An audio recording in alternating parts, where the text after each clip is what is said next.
Good day everyone! Ayan, ito na naman pala tayo guys. Mag-unboxing tayo ng ating parcel. Ang parcel nito is from Officecom. At isa po itong laminating machine. Ayan, yan yung box niya.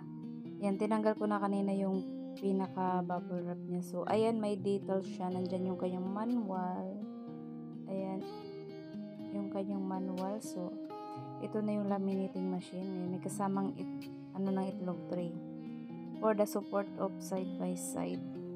So, ito na yung tsura ng ating laminating machine. Hindi ko laminating film, laminating machine. So, ito na yun guys. Ganito pala siya. Ayan, safe na safe naman yung kanyang packaging. Ayan, ito siya. So, thank you so much sa Officecom Ink Play. Ayan, see you to my next upload. More stars to us.